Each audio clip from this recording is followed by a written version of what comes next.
Bien, mon cher ami, cher Ara Évasion, mesdames et messieurs, je suis heureux d'avoir pu m'entretenir aujourd'hui en présentiel, comme on dit maintenant, avec mon homologue arménien qui a choisi de venir en France à l'occasion de son premier déplacement après sa prise de fonction, premier déplacement qui l'amène à Moscou et à Paris. Nous étions déjà entretenus au téléphone à plusieurs reprises. C'est l'occasion pour nous de bâtir une relation de travail solide, confiante, indispensable entre des pays aussi proches que le sont l'Arménie et la France, et dans le prolongement de l'amitié de longue date entre nos deux pays et entre nos deux peuples. Notre rencontre aujourd'hui revêt une importance d'autant plus grande qu'elle intervient dans un contexte qui exige, après 6 semaines d'un conflit très meurtrier au Haut-Karabakh et dans son pourtour, un engagement et une mobilisation sans faille. Une déclaration...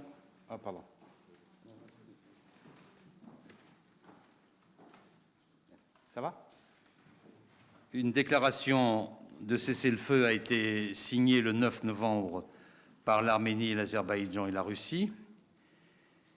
La décision prise par les autorités arméniennes a été courageuse et j'en mesure pleinement les implications. Elle a permis de faire cesser les combats et de sauver de nombreuses vies. Et il est indispensable à cet égard de faire toute la lumière sur les informations faisant état de crimes et d'exactions commis dans le cadre de ce conflit. Dans ce contexte difficile, la France est, vous le savez, aux côtés de l'Arménie. Notre action s'articule selon 3 axes. Le premier, c'est l'assistance humanitaire, une assistance coordonnée par le centre de crise de ce ministère. La France a affrété 2 avions transportant à son bord du matériel médical et des équipements destinés à venir en aide aux familles déplacées, fournis par des associations de solidarité, par des organisations humanitaires, mais aussi par les autorités françaises, aussi par des collectivités territoriales. 2 autres avions sont prévus dans les prochains jours. Et dans le domaine médical, nous renforcerons notre coopération hospitalière entre les établissements français et arméniens. Enfin, une initiative visant à soutenir les associations présentes en Arménie permettra de financer des projets humanitaires et de stabilisation. Le second axe de l'action de la France est la protection du patrimoine culturel et religieux dans et autour du Haut-Karabakh. La France a pris des initiatives en appelant en premier lieu à respecter un cessez-le-feu patrimonial et à ne pas transporter le conflit sur le terrain du patrimoine historique. Nous poursuivons des consultations très actives avec l'UNESCO et les différentes parties afin qu'une mission d'assistance technique puisse se rendre dès que possible dans la région pour faire l'inventaire des biens culturels significatifs des 2 communautés en vue de leur préservation. Et ce point fait l'objet d'une approche conjointe avec nos partenaires dans ce dossier, et notamment avec la Russie. Enfin, et c'est sur le terrain politique que la France agit et continuera d'agir, le retour au dialogue en vue d'un règlement politique dans le cadre de notre médiation est une priorité. Et dans le communiqué publié le 3 décembre avec le ministre Lavrov et le secrétaire d'État américain Biegun, j'ai appelé les parties à mettre à profit le cessez-le-feu pour engager un processus permettant un accord de paix durable et viable. Il passe par des discussions permettant d'abord d'aboutir à nos objectifs prioritaires, le retour sûr et durable des personnes déplacées du fait du conflit, le départ des mercenaires syriens déployés aux côtés de l'une des 2 parties au conflit, les paramètres de sécurité indispensables à la sécurité et la stabilité de la région, ou encore, comme je l'ai indiqué, la question de la protection du patrimoine culturel et religieux. Et pour tout cela, nous aurons besoin d'un processus de dialogue relancé parce que, comme je vous l'ai dit tout à l'heure, le cessez-le-feu n'est pas un accord, c'est la fin d'une guerre. Et nous pensons qu'il faut maintenant une solution durable à ce conflit, notamment sur les questions qui ont trait au statut futur du Haut-Karabakh, à sa délimitation administrative, à son mode de gouvernance. Et la France, au sein de la coprésidence du groupe de Minsk, assumera toutes ses responsabilités pour y parvenir.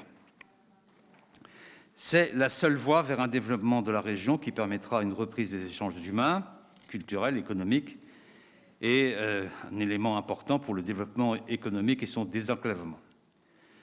L'engagement continu de la communauté internationale et en premier lieu de la France est nécessaire pour poser les bases d'une telle ouverture, avec l'espoir qu'elle portera ses promesses au bénéfice de l'ensemble des États de la région. Et la France est et restera aux côtés de l'Arménie afin de l'accompagner dans cette trajectoire. Je remercie mon collègue Ara Eyvazyan de sa visite aujourd'hui et je lui passe maintenant la parole.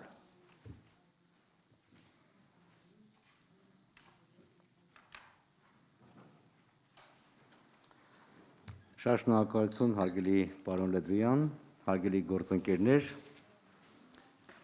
Ուրախ եմ այսօր գտնվել բարեկամ Ֆրանսիայի մայրաքաղաք Փարիզում։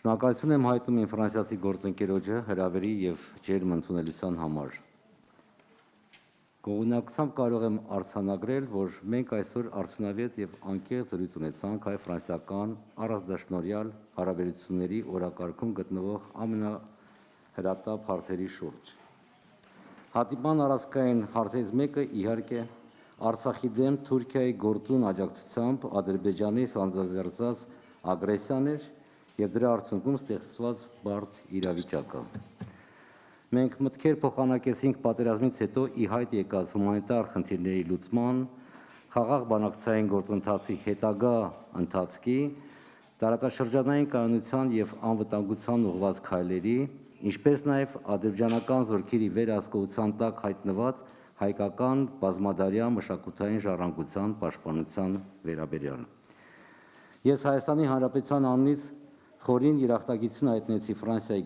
գործընկերոջս, պատերազմի ամենասկզբից ի վեր Ֆրանսիայի որդեգրած համարձակ եւ միևնույն ժամանակ անկողմնակալ դիրքորոշման համար։ Մեզ համար խիստ կարևոր էին նախագահ Էմանուել Մակրոնի հասցեական հայտարարությունները, որտեղ վերջինս հստակ մատնանշեց ագրեսորին եւ անդրադարձ կատարեց Թուրքիայի խիստ վնասակարար եւ վտանգավոր ներգրավվածության պատերազմում, ինչպես նաև ջիհադիստ աղբիկիչների դեպի Լեռնային Ղարաբաղ հակամարտության գոտի տեղափոխման հարցին։ Օգտվելով ընձեռնված առիթից կցանկանայի նաև հատուկ շնորհակալություն հայտնել անձամբ արտգործնախարար Լեդրյանին, ինչպես պատերազմի ծանր օրերին, այնպես էլ հրադադարի հաստատումից հետո խնդրի կարգավորման եւ Հայաստանին օգնելու հարցում իր ներգրավվածության, ինչպես նաև ֆրանսիական դիվանագիտության կառուցողական գործունեության համար։ Ցանկանում եմ նաև շնորհակալություն հայտնել Հայաստանին Ֆրանսիայի կողմից ցուցաբերած հումանիտար աջակցության համար։ Վերջին ամիսներին մենք հիրավի զգացել ենք ֆրանսիացի ժողովրդի, պետության եւ հասարակական շրջանակների անկեղծ աջակցությունն ու կարեկցանքը մեր թիկունքում։ Դրա ամենավառ վկայությունն ինչպես վերոնշյալ փաստեր, այնպես էլ ֆրանսիացի մտավորականների, արվեստի եւ մշակույթի ոլորտի ներկայացուցիչների, պետական եւ քաղաքական գործիչների հազարավոր հայտարարություններն եւ մամուլի հրապարակումները։ Այս համատեքստում կցանկանայի նաեւ հիշատակել Le Monde օրաթերթի երկու լրագրողներին, ովքեր ծանր վիրավորվել են Արցախում իրենց մասնագիտական պարտքը կատարելիս։ Դրանց արագ վերականգնում եմ մաղթում։ Իմ ֆրանսիացի գործընկերոջ հետ հանդիպման ժամանակ հանգամանալից անդրադարձանք Լեռնային Ղարաբաղի հիմնախնդրի տևական կարգավորմանը։ Ներկայացրեցի Հայաստանի մտահոգությունները, այդ թվում պատերազմի օրերին Արցախից հեռացած հայ բնակչության իրենց բնակավայրեր անվտանգ եւ արժանապատիվ վերադարձի եւ ռազմագերիների անհապաղ փոխանակման եւ աճուների վերադարձի հարցերը։ Խստագույնս դատապարտելի Ադրբեջանի զինվորականների կողմից հայ ռազմագերիների եւ պատանդի կարգավիճակում հայտնված քաղաքացիական անձանց նկատմամբ անմարդկային վերաբերմունքի դրսևորման դեպքերը, որոնք ոչ միայն չեն դատապարտում Ադրբեջանի բարձր ղեկավարության կողմից, այլև արժանանում են հասարակական աջակցության։ Հայատյացության այս դրսևորումների թիրախ են դառնում նաև Արցախի ադրբեջանական օկուպացիայի տակ հայտնված տարածքներում հայկական բազմաթիվ միջնադարյան մշակութային կրոնական կոթողները, որոնք ադրբեջանական կողմը կամ փորձում է ոչնչացնել, սրբապղծել կամ էլ փոխել նրանց ինքնությունը։ Մտքեր փոխանակեցինք միջազգային կազմակերպությունների միջոցով այդ կրոնական մշակութային պահպանման ուղղությամբ։ Գործընկերներս ներկայացրեցի Հայաստանի դիրքորոշումը բանակցությունների հետագա ընթացքի վերաբերյալ, ընդգծեցի Արցախի ժողովրդի ինքնորոշման իրավունքի իրացման վրա հիմնված Արցախի կարգավիճակի ճանաչման կարևորությունը։ Անդրադարձ կատարեցինք նաև հայ-ֆրանսիական սերտ քաղաքական երկխոսության խորացման հետագա հեռանկարներին եւ համագործակցության ծրագրերին։ Ավարտելով խոսքս կուզենայի ընդգծել, որ շատ ուրախ կլինեմ հյուրընկալել գործընկերոջս Ժան-Իվ Լե Դրիանին Երևանում օրակարգային հարցերի շուրջ հայ-ֆրանսիական արդյունավետ երկխոսությունը շարունակելու նպատակով։ Շնորհակալություն։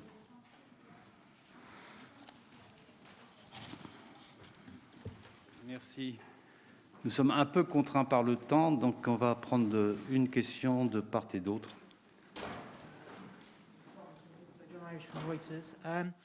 La semaine dernière, vous avez évoqué le souhait d'avoir une supervision internationale au Karabakh. Qu'est-ce qui bloque pour mettre ça en place, s'il y a quelque chose qui bloque? Je crois à l'Assemblée nationale, la Commission des affaires étrangères. Et sur la Turquie, il y aura une discussion des chefs d'État. Est-ce que vous avez eu les clarifications que vous souhaitiez par la Turquie et sinon, est-ce que le temps des sanctions est arrivé? Et je suis désolé, une question d'actualité sur le Brexit. Pensez-vous que si ça continue à bloquer... Ça fait trois questions, je répondrai qu'à une question. Je suis désolé, je suis pris par le temps et donc je vous ai dit les choses avant. Très vite.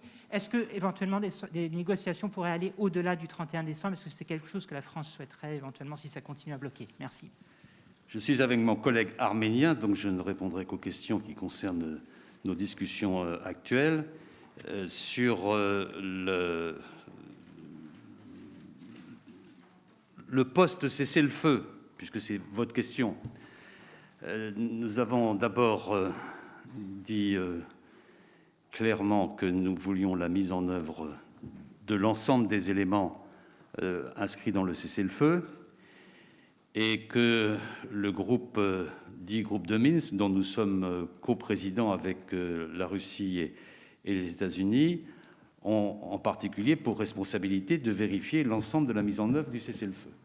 Je pense au personnel déplacé, je pense aux mercenaires qui doivent partir, je pense aussi au retour des réfugiés, je pense aux prisonniers. Tout cela fait partie des sujets qui sont inscrits dans le cessez-le-feu qui doivent être mis en œuvre et c'est notre rôle que de faire en sorte qu'ils soient respectés.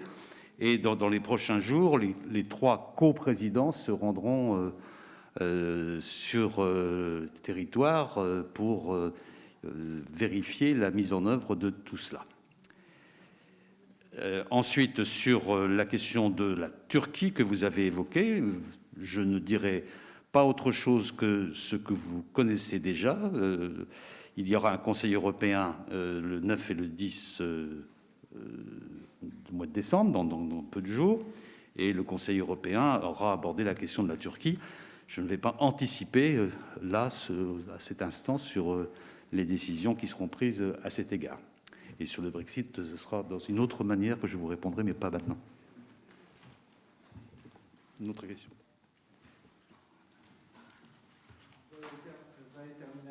Magazine France-Arménie, Monsieur le ministre Le Drian, la déclaration du 9 novembre a mis fin au combat, mais comme vous l'avez vous-même souligné, la reprise des négociations dans le cadre de la coprésidence du groupe de Minsk reste nécessaire, notamment afin de définir le statut du Haut-Karabakh. Comment la coprésidence du groupe de Minsk envisage-t-elle la mise en application du droit à l'autodétermination de la population de l'Artsakh, compte tenu du fait que cette question est pratiquement la seule qui qui figurait dans les éléments des 6 principes de base de Madrid, a demeuré ouverte. Et si Monsieur à Évasion veut réagir sur cette question du droit à l'autodétermination, ce serait le bienvenu. Merci.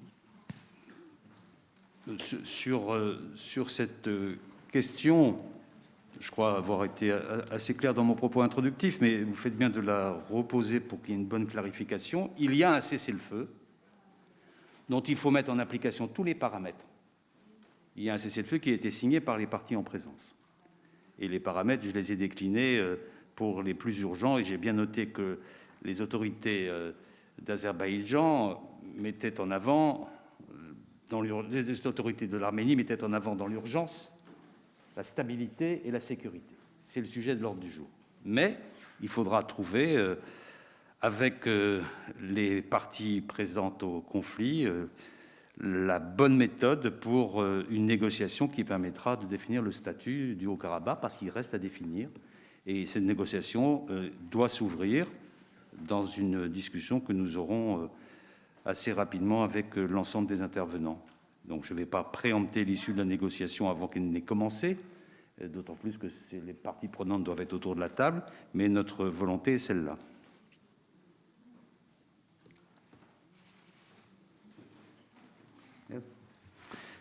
Շնորհակալություն։ Տեսեք, ինքնորոշման իրավունքը եղել է բանակցային գործընթացի հիմնասյուներից մեկը եւ ռազմական ուժի կիրառմամբ ինքնորոշման իրավունքը հնարավոր չի հանել օրակարգից։ Ադրբեջանը եւ Թուրքիան սկսելով ռազմական ագրեսիան Արցախի ինքնորոշման դեմ, նրանք խախտել են միջազգային իրենց պարտավորությունները, իսկ Ադրբեջանը այդ թվում խախտել է խաղաղ բանակցային գործընթացի իր պարտականությունները։ Սեպտեմբերի 27-ից ի վեր մինչ օրս միջազգային հանրության մոտ ընկալման նոր ջրբաժան տեղի ունեցավ, որտեղ միջազգային հանրությունը հասկացավ, որ Լեռնային Ղարաբաղի հարցը սոսկ տարածքային վեճ չէ։ Եվ այսպիսի բոլոր այն հատվածներում, որտեղ Ղարաբաղի, Արցախի բոլոր այն հատվածներում, որոնք անցան Ադրբեջանի հսկողության տակ, տեղի ունեցան էթնիկ զտումներ եւ ռազմական հանցագործություններ։ Ինչը եւս մեկ անգամ ապացուցում է անհրաժեշտությունը անդրադառնալ Արցախի ինքնորոշման իրավունքի ճանաչմանը։ Միայն այդ դեպքում, ինձ թվում է, հնարավոր է հասնել տևական եւ արդար խաղաղությանը, եւ միայն այդ ժամանակ կարելի է մտածել Հարավային Կովկասում խաղաղ գոյատևման եւ նոր ժամանակաշրջանի մասին։ Այսքանը, շնորհակալություն։